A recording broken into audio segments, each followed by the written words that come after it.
She told me to close my eyes and picture a door behind which God was. The door was, I think, wood and brown.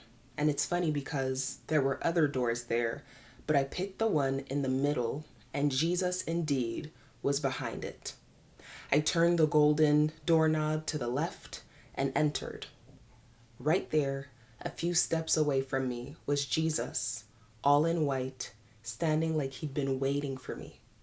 I was also wearing a beautiful winter cotton dress. I took a few steps forward towards Jesus, and the door closed on its own. I looked back, taken aback by it closing on its own, but turned my face right back to Jesus. Again, I took a few steps forward towards him, and he put both of his hands in front of me in a hold my hands position. I remember feeling doubtful about holding his hands. Holding Jesus' hands meant I had to now walk with him, give him my all, fully surrender to him, fully submit to him. And I don't know if you know me, but I'm not the submitting type. After a few seconds of hesitancy and fear, I held his hands and automatically felt better. I felt taken care of, secure, looked after, watched not in a creepy way, but loving, caring way. I was safe and I was free. Free because I no longer had to figure it out on my own. My life was literally in God's hands, not metaphorically speaking, literally. And I later often went back to that image in my mind when feeling distant from God. I was in a school club meeting a few months ago when I was asked by my faith study leader to picture that image, to picture basically a bunch of doors where I would open one door and Jesus would be on the other side of the door. And she told me, what do you see? What is Jesus saying to you? And those are the things that I visualized. I visualized my fear of walking with God, which may be your fear as well. Because I told myself, if I walk with God, if I make this commitment, if I hold his hands, if I commit to a life with Christ, then I have to let go of a lot of things. But I held his hands anyways, and it's been worth it ever since. I believe that we can address becoming a Proverbs 31 woman in our 20s if we don't have a vision of ourselves as women of Christ. And that was my vision. By vision, I mean, what does that look like? And if we can't even get ourselves to spend time in God's presence, then we need to address that before addressing becoming Proverbs 31 women. Even look at the way Jesus created the world. There was intentionality and details. There was a vision. In the beginning, God created the heavens and the earth. The earth didn't have any shape. It was empty. There was darkness over the surface of the waves. At that time, the Spirit of God was hovering over the waters. God said, "Let there be light." There was light. Our Creator was intentional and detail-oriented when he created the world, and so should we be about our goals. Welcome to the 3120 Diary.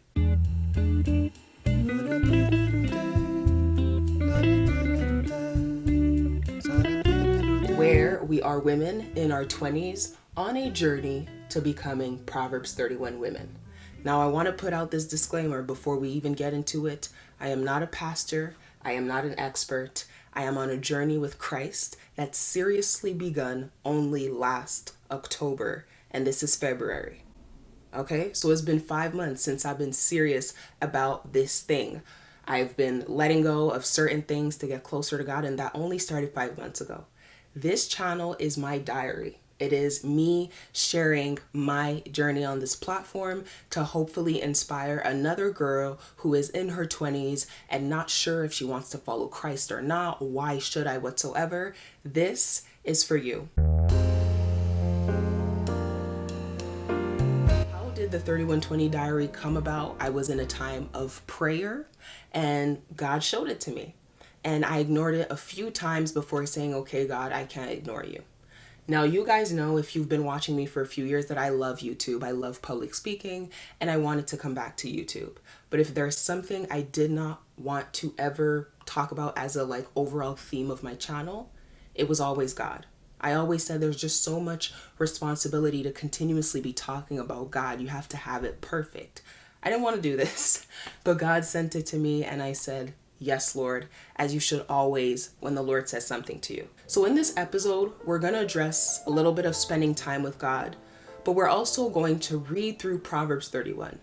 We often hear Proverbs 31 women. I want to be a Proverbs 31 woman, but what does that actually mean? We need to open up our word, which is something that unfortunately in our culture, a lot of people who call themselves pastors or spiritual leaders do not do. We speak from our minds and from our opinions instead of opening up the word to see what it actually says. Let us remember that in the book of Matthew and the book of Mark, it says Jesus preached the word. That's what he preached. Not his opinions, not his feelings, the word. So, what does it mean to be a Proverbs 31 woman? We are going to read through the word to figure that out and try and understand it.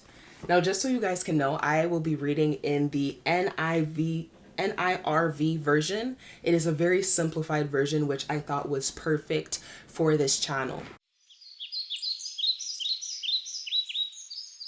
So Proverbs 31, if you don't have a Bible, that's okay. You can go on Google. It is free, write Proverbs 31, and let's read through this together and try to understand what is being said here. Now, just to give a little bit of context, these are the words and sayings, I think it says it. These are the sayings of the mother of King Lemuel, talking to him about a woman of noble character, basically. So let us read. These are the sayings. Oh, I had tea. If you got tea, go get your tea. These are the sayings of King Lemuel. His mother taught them to him. These sayings came from God. So let's go through this. Listen, my son, listen, my very own son. Listen, you who are the answers to my prayers. So we already see what kind of woman his mother was. Don't waste your strength on women. Don't waste it on those who destroy kings. So she's talking about wrong women. Don't waste your time on the wrong women. And the book of Proverbs, all throughout the book of Proverbs, which I'm going through with a friend right now, talks about what the wrong woman is. It talks often about the adulterous woman. So if ever you're interested in that, definitely read passages like Proverbs 7. Lemuel, it isn't good for kings to drink wine. It isn't good for rulers to long for beer. If they do, they might drink and forget what has been commanded. They might take away the rights of all those who are treated badly. Let beer be for those who are dying. Let wine be for those who are sad and troubled. Let them drink and forget how poor they are. Let them forget their suffering. It's about drinking too much wine. The sin here is getting drunk. There is a passage in the Bible that says, Ne vous enivrez pas de vin. Sorry, I don't know it in English, but it basically means do not get drunk. When you are losing your mind and you are no longer in your character and in control of your body, that's when it becomes sin. And she doesn't want her son to basically be overwhelmed with that. Speak up for those who can't speak for themselves. Speak up for the rights of all those who are poor. Speak up and judge fairly. Speak up for the rights of those who are poor and needy. There is here a vibe of community. Speak up for those who can't speak for themselves. Speak up for those who are poor. Speak up for those who are needy. So now let's get into what people mean by I want to be a Proverbs 31 woman. Who can find an excellent woman? She is worth far more than rubies. Her husband trusts her completely. She gives him all the important things he needs. We can stop right here. She is worth far more than rubies. How countercultural in a culture that loves money, in a world that loves money. Rubies, how can something be worth more than rubies? But yes, the Bible is telling us that something that you, as a woman of God, can be worth far more than rubies. All these things, the rubies, by rubies it can mean earrings and the rings and the chains. All these things are earthly and temporary and do not go into the kingdom with you. They stay here. Her husband trusts her completely. She is trustworthy. She brings him good, not harm, all the days of her life. She chooses wool and flax. She loves to work with her hands. She's hardworking. She's focused, is what we're seeing here. She is like the ships of traders. She brings her food from far away. She gets up while it is still night. She's productive and she's disciplined. She provides food for her family. She also gives some to her female servants. She considers a field and buys it. She doesn't look down on her servants. She doesn't look down on people who are helping her, who are serving her, giving her things. She also gives food to her female servants. We'll get back to that. She considers a field and buys it. She uses some of the money she earns to plant a vineyard. She gets ready to work hard. Her arms are strong. She sees that her trading earns a lot of money. We see maybe a vibe of a businesswoman. This doesn't say that you have to be a businesswoman, but what we're seeing here is she's focused and she is confident about her works. Her lamp doesn't go out at night. With one hand, she holds the wool. With the other, she spins the thread. She opens her arm to those who are poor. She reaches out her hands to those who are needy. She gives to others, not just her household and her children, but as we see here, she gives to her female servants, and she reaches out her arms to the poor and the needy. When it snows, she's not afraid for her family. All of them are dressed in the finest clothes. She makes her own bed coverings. She is dressed in fine linen and purple clothes. Her husband is respected at the city gates. There he takes his seat among the elders of the land. She makes linen clothes and sells them. She supplies belts to the traders. She puts on strength and honor as if they were her clothes. She can laugh at the days that are coming. My favorite verse. She speaks wisely. She teaches faithfully. Another version says that faithful instruction is on her tongue. She watches over family matters. She is busy all the time. Her children stand up and call her blessed. Her husband also rises up and he praises her. He says, many women do excellent things, but you are better than all the others. Charm can fool you. Beauty fades. Another version says, charm is deceptive and beauty is fleeting. But a woman who has respect for the Lord should be praised. Another version says, a woman who fears the Lord is to be praised. Give her honor for all that her hands have done. Let everything she has done bring praise to her at the city gate. And that is Proverbs 31. Now, this is an introductory episode. This is episode 1, so I don't want to get too much into it, but I did want to give a little bit of insight just so you can have an idea of the vibe of this channel. I know that one big question might be, why is a 20-year-old girl who is single, not married, starting a channel about becoming a Proverbs 31 woman? I believe that the Proverbs 31 woman has a lot of characteristics. Obviously, she is trustworthy. She fears the Lord. So she is faithful to the Lord. She is a good mother. Her children praise her. She's a good wife. Her husband trusts her. Her husband is respected. She watches over the affairs of her household. She's a businesswoman. She's focused. She's ambitious. She's productive. She's disciplined. She's organized. All of these characteristics are characteristics that you don't overnight kind of become from the night you weren't married to the next night when you are married. These are things that we can start working on right now while we're 20 and very much so single. When Proverbs 31 talks about characteristics like she laughs at the days to come, this doesn't have to start once we're a wife. This can start now. There's struggles and difficulties in life right now. Do you trust God enough? Did you give your life to God in such a way that you can laugh at the days to come right now in your singleness? I'm starting this channel because these characteristics can be developed right now in our singleness, in our youth, so that when we do go into marriage, we've already been developing for years all these characteristics inside of us to beautifully display them in our marriages and in our motherhood. Even when it talks about giving to the needy, that doesn't have to start in marriage. You can start volunteering right now. You can start a Bible study group. You can volunteer at your church. These are things that can start right now.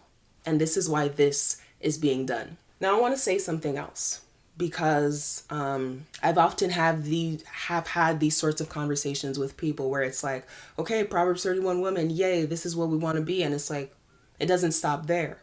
What are the actions that we're going to take in order for us to get there? We have to stop wanting big results without any work. In order for us to be Proverbs 31 women, it may not be easy. This woman has a lot going on. She's a wife, she's a mother, she's a businesswoman, she helps others, she got servants, she got a lot going on. This means she has patience. Now I'm going to be vulnerable and say this openly. I'm not a very patient person. I don't like to repeat myself. I don't like it when people trigger me. I'm not very patient. So it's going to take work and dedication and a lot of prayer for me to get to a place where I have that Proverbs 31 patience. Why am I saying this? Because this may require work. This is why I'm sharing my journey. It will require work. It will require steps. It will require a lot of prayers, changes in life, to the music I listen to the people I hang out with. It requires change. We're going to have to put in that work. And one of those works is prayer. In Matthew 7, verses 7 to 8, it says, and I read, "Ask and it shall be given to you. Seek and ye shall find. Knock and it shall be open unto you. For every one that asketh receiveth, and he that seeketh findeth, and to him that knocketh it shall be open." I think that was the King James Version. Right? Ask and you shall receive. Mark 11:7 says, "Therefore I say unto you, what things soever ye desires, when ye pray, believe that ye receive them, and ye shall have them." But that also often requires actions. We can't just say, okay, ask and you shall receive. I'm going to be a Proverbs 31 woman, but I'm going to continue hanging out with people who aren't generous. I'm going to continue cussing at people when I'm angry instead of pausing and saying, what did I read in the word this morning? It's going to have to require actions.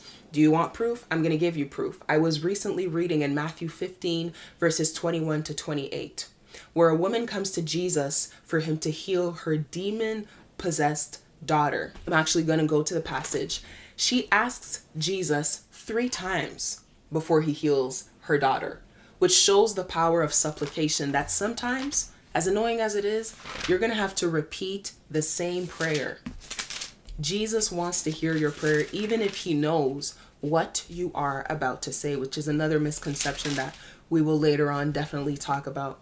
But let's read this quickly. Verse 21, Jesus left Galilee and went to the area of Tyre and Sidon. A woman from Canaan lived near Tyre and Sidon. She came to him and cried out, "Lord, Son of David, have mercy on me. A demon controls my daughter. She is suffering terribly." Jesus did not say a word. So this is the first time. She says, "Help me, Jesus." Jesus doesn't say a word. This is the first time she asks. So his disciples came to him. They begged him, "Send her away. She keeps crying out after us." Jesus answered, "I was sent only to the people of Israel. They are like lost sheep." Then the woman fell to her knees in front of him. "Lord, help me." This is the second time that she's asking Jesus to help her. He replied, "It is not right to take the children's bread and throw it to the dogs." She answers, "Yes, it is, Lord." She's trying again for a third time. "Yes, it is, Lord. Even the dogs eat the crumbs that fall from their owner's table." And finally, Jesus says to her, "Woman, you have great faith. You will be given what you are asking for." And her daughter was healed at that moment. How powerful. This passage, how powerful. There are so many other passages like these where people pray more than once for something before it happens. And it is sometimes like that too in real life, even if it's annoying. I don't want this channel to just be aesthetically pleasing because of the leaves and the camera quality and all of that. Christianity is not always aesthetically pleasing. And I wanted to make sure that I showed that to you guys from episode 1. Sometimes you gotta beg, you gotta fast, you gotta get on your knees and pray and pray and pray about it. Christianity is not always aesthetically pleasing. Sometimes you gotta be a prayer warrior. You gotta pray and pray and pray again. This woman says to the Lord 3 times. She tries 3 times before Jesus finally says, "You know what? Your faith healed you." This is not going to be an aesthetically pleasing journey, as we will see here. Sometimes I will have podcast episodes, sometimes mukbangs, sometimes vlogs. And if you guys want to see anything else from me, then definitely let me know what you want to see from me. But it's not always aesthetically pleasing, and I wanted to make sure that I mentioned that. So her action here was supplication.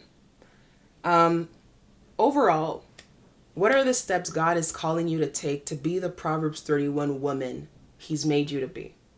Is God calling you to fast? Is God calling you to spend more time in His presence with prayer, or with the change of the music that you listen to, or with the friends that you hang out with? Or instead of going to the club on Friday nights, maybe He's calling you to go to church?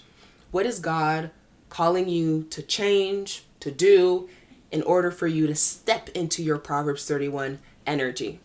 I'm so excited for this project. As you guys know, I've been working on this for months, a really long time. I've been praying about this more than I've prayed for a lot of things. I'm very excited to delve into this, to delve into the word, for you guys to see my journey, and perhaps it inspires you to commit to God. But yeah, overall, if there is any task this week before the next episode, it is to fully surrender to God. Literally, if you don't believe in God, that's fine. I've been there. By the way, I've been there. I didn't become this person who has a Proverbs 31 channel overnight. I have been there, not wanting to open up my Bible and watch sermons and do things I shouldn't do, listen to songs I shouldn't listen to. I have been there. And so the task of the week is get on your knees and pray. Just do that. If you don't know how to pray, there is, what passage is it? I think it is in Matthew 6. Go to Matthew chapter 6 this week. Do the Our Father prayer. Ask God to reach you. Ask God to speak to you through the 3120 diary that's going to be full of amazing gems for us to be the women of Christ God calls us to be. But overall, I am so excited for this. I will see you guys next week. Don't hesitate to leave prayer requests down below in the comment section. Follow me on Instagram and on TikTok. I am kind of all over the place.